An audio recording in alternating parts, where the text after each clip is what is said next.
বিশ্বের অন্যতম বিখ্যাত এই বিশ্ববিদ্যালয়ে এসে একটা প্রশ্ন মনে হতেই পারে, হার্ভার্ড এত বিখ্যাত কেন?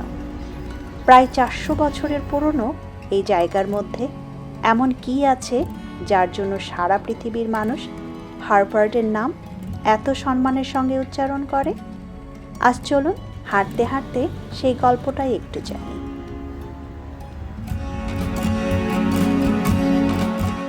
কেমন আছেন সবাই?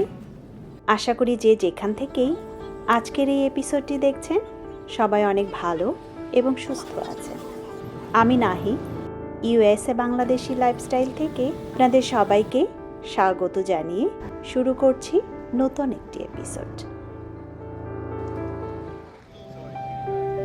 আজকের এপিসোডে আমরা চলে এসেছি আমেরিকার অন্যতম বিখ্যাত এবং বিশ্বের সবচেয়ে পরিচিত বিশ্ববিদ্যালয়গুলোর একটি হার্ভার্ড ইউনিভার্সিটিতে।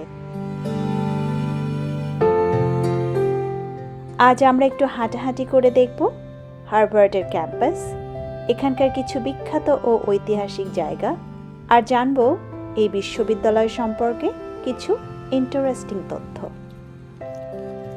তাহলে চলুন আর দেরি না করে শুরু করি আজকের হার্ভার্ড ইউনিভার্সিটি জার্নি। আমরা এখন যে জায়গা দিয়ে হাঁটছি এটি হচ্ছে ঐতিহাসিক হার্ভার্ড ইয়ার্ড। হার্ভার্ড ইয়ার্ডকে বলা হয় হার্ভার্ড কলেজের হিস্টোরিক হার্ট। প্রায় 400 বছরের ইতিহাসের এই ক্যাম্পাসের সবচেয়ে ইন্টারেস্টিং বিষয়গুলো একটি হলো এখানে হাঁটতে হাঁটতে আপনি একই জায়গায় পুরনো ইতিহাস আর বর্তমান স্টুডেন্ট লাইফ দুটোই দেখতে পাবেন। হার্ভার্ড ইয়ার্ডের চারপাশে তাকালে যে পুরনো ব্রিক বিল্ডিংসগুলো দেখতে পাচ্ছেন, এগুলোর অনেকগুলোই 100-200 বছরেরও বেশি পুরনো। এই যে যেমন ম্যাসাচুসেটস হল, যেটা 1720 সালে তৈরি, এটাই হার্ভার্ডের সবচেয়ে পুরনো সার্ভাইভিং বিল্ডিং। আর এই পুরনো বিল্ডিংগুলোর আর্কিটেকচারের দিকে তাকালেও একটা আলাদা সৌন্দর্য চোখে পড়ে। লাল ব্রিক, সিমেট্রিক্যাল ডিজাইন আর খুব সিম্পল কিন্তু এলিগেন্ট লুক। ভাবতে ভালো লাগে এত বছর আগে তৈরি হওয়া এই বিল্ডিংগুলোর মাঝ দিয়েই আজও স্টুডেন্টসরা হাঁটছেন, ক্লাস করছেন, গল্প করছেন। এখন যেহেতু সামার, রেগুলার একাডেমিক ইয়ারের তুলনায় ক্যাম্পাস কিছুটা শান্ত। সামার স্কুল, রিসার্চ, ইন্টার্নশিপস আর বিভিন্ন সামার প্রোগ্রামের কারণে অনেক স্টুডেন্টস এই সময়ও হার্ভার্ডের আশেপাশে থাকেন। তাই আজকের হার্ভার্ড ইয়ার্ডের পরিবেশটা একটু রিল্যাক্সড হলেও স্টুডেন্ট লাইফ কিন্তু থেমে নেই। এবার আমরা চলে এসেছি হার্ভার্ডের সবচেয়ে ফেমাস স্পটগুলোর একটিতে, জন হার্ভার্ডের স্ট্যাচুর কাছে। কিন্তু এখানে এসে একটা জিনিস দেখলে হয়তো একটু অবাকই হবেন। স্ট্যাচুর সাথে ছবি তোলার জন্য এত লম্বা লাইন।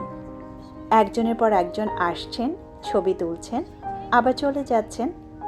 আমরাও ভাবলাম একটা ছবি তুলি, কিন্তু মনে হচ্ছে আজ আমাদের টার্ন আসতে একটু সময়ই লাগবে।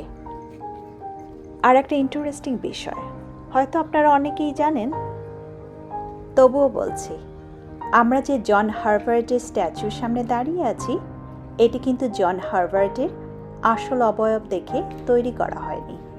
কারণ জন হার্ভার্ডের কোনো নিশ্চিত অথেন্টিক পোর্ট্রেট পাওয়া যায়নি।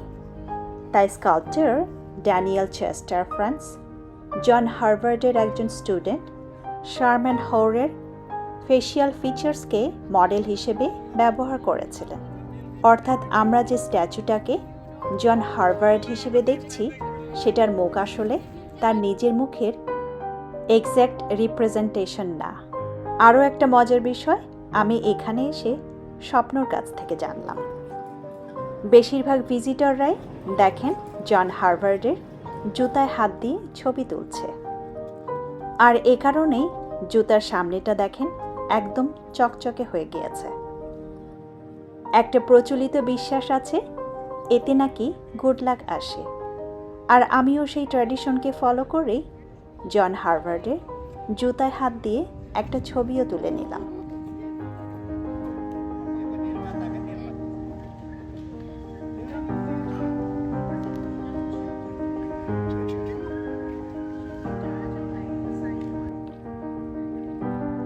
এবার একটু সামনে এগোলেই দেখা যাবে হার্ভার্ডের অন্যতম iconic library, ওয়াইডনার library.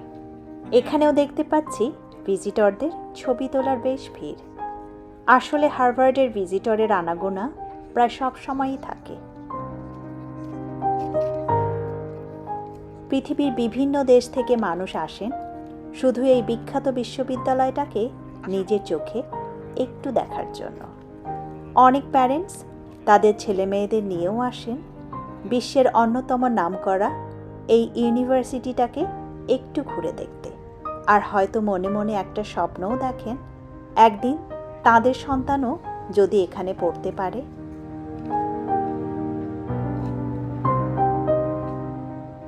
Harvard yard ঘুরতে ঘুরতে আমরা ইয়ার্ডের ভেতরে এই সুন্দর চার্চটার কাছেও চলে এলাম, কিন্তু আজকে আনফর্চুনেটলি চার্চটা বন্ধ। এখানে একটা নোটিশ দেওয়া আছে, আর নোটিশ অনুযায়ী সামারের স্ক্যাজুয়ালের কারণে আজকে ভেতরে ঢোকার সুযোগ নেই। তাই আজকে আপনাদের ভেতরটা দেখাতে পারছি না, তবে বাইরে থেকে বিল্ডিংয়ের সুন্দর আর্কিটেকচারটাই ঘুরে দেখাই। আমি এর আগেও এখানে কয়েকবার এসেছি এবং তখন আমার সুযোগ হয়েছিল এই চার্চের ভিতরে ঘুরে দেখার। অসম্ভব সুন্দর আর শান্ত একটা জায়গা।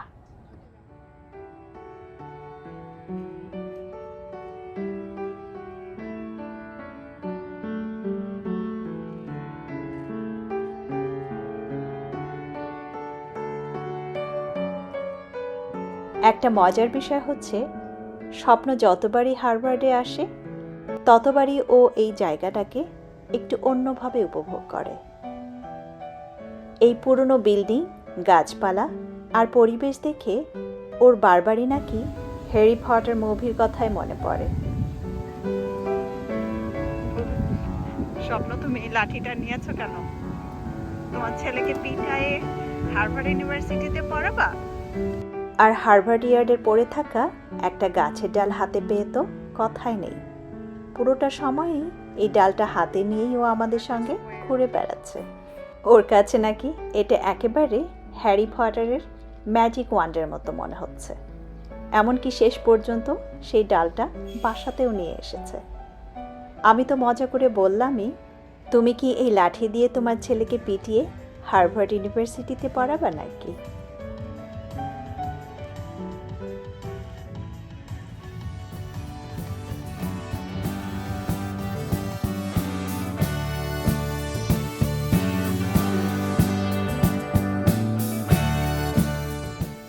হার্ভার্ড ইউনিভার্সিটির ভেতরটা ঘুরে দেখতে দেখতে কখন যে বিকেল গড়িয়ে সন্ধ্যা হয়ে গেল আমরা নিজেরাও বুঝতে পারলাম না। আর এখন আমরা চলে এসেছি হার্ভার্ড স্কোয়ারের দিকে। দিনের শেষ আলোয় হার্ভার্ড স্কোয়ারকে যেন একেবারে অন্যরকম লাগছে। লাল সূর্যের শেষ আলো, চারপাশের মানুষজন, রাস্তার পাশের মিউজিক, সব মিলিয়ে জায়গাটা এখন বেশ জমজমাট। এখানে এসে দেখবেন হার্ভার্ডের গল্প শুধু ক্যাম্পাসের ভেতরেই শেষ নয়।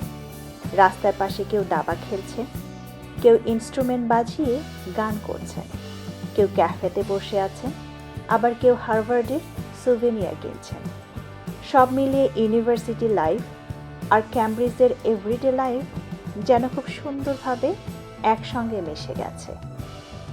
এই যে দেখুন, রাস্তার পাশে দাবা খেলা চলছে। হার্ভার্ড স্কোয়ারে হাঁটতে হাঁটতে এমন ছোট ছোট দৃশ্যই আসলে জায়গাটাকে আরও ইন্টারেস্টিং করে তোলে। রাস্তার পাশে লাইভ মিউজিক, এই ধরনের ছোট ছোট মুহূর্তই সন্ধ্যার হার্ভার্ড স্কোয়ারকে আরও লাইভলি করে তোলে। আর হার্ভার্ডে এসে কোনো ভিজিটর সুভেনিয়ার না নিয়ে কি বাড়ি ফেরার কথা ভাবতে পারে? টি শার্ট, সোয়েটশার্ট, ক্যাপ থেকে শুরু করে হার্ভার্ড নাম লেখা কত কিছুই এখানে পাওয়া যায়। ভিজিটররা অবশ্যই এখান থেকে ছোট্ট একটা স্মৃতি নিয়ে বাড়ি ফিরে যান। সত্যি বলতে, বইয়ের পাতায় যে হার্ভার্ড ইউনিভার্সিটির নাম এতবার পড়েছি, কখনো ভাবিনি একদিন নিজের চোখে এই জায়গাটা দেখার সুযোগ হবে। তাই যতবারই এখানে আসি ততবারই কেন যেন একটা অন্যরকম অনুভূতি কাজ করে। চারপাশটা দেখলে মনে হয় এই সেই হার্ভার্ড, যার কথা আমরা ছোটবেলা থেকে বইয়ের পাতায় পড়ে এসেছি। আসলে ভালো কোনো কিছুর সঙ্গে আমাদের একটা সম্পর্ক তৈরি হলে সেখান থেকেই হয়তো একটা পজিটিভ ফিলিং তৈরি হয়। সেটা শুধু জায়গা হওয়ার জন্য না, এর সঙ্গে জড়িয়ে থাকা ইতিহাস, জ্ঞান, স্বপ্ন আর মানুষের অর্জনের কারণেই। আর হয়তো এ কারণেই হার্ভার্ডকে যতবার দেখি ততবারই নতুন করে ভালো লাগে। কিছু জায়গা শুধু চোখে দেখা যায় না, মন দিয়েও তা অনুভব করা যায়।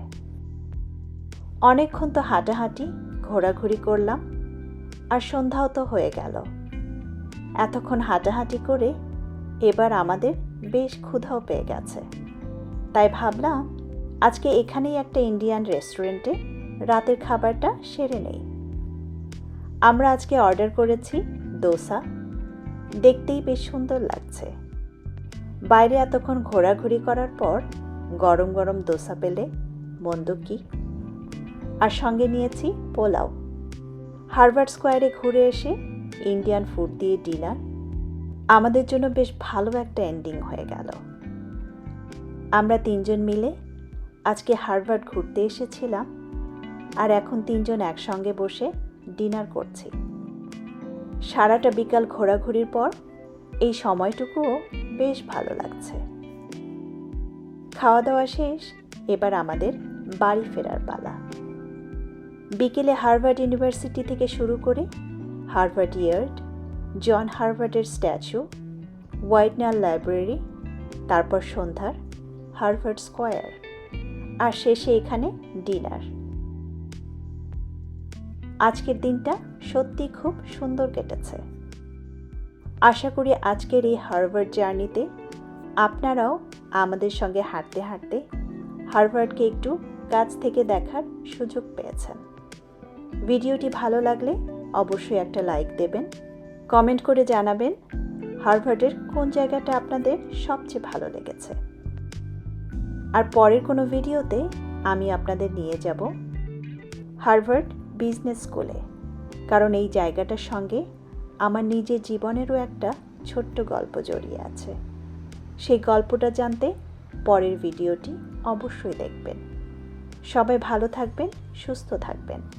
আবার দেখা হবে নতুন কোনো গল্প নিয়ে। শুভরাত্রি।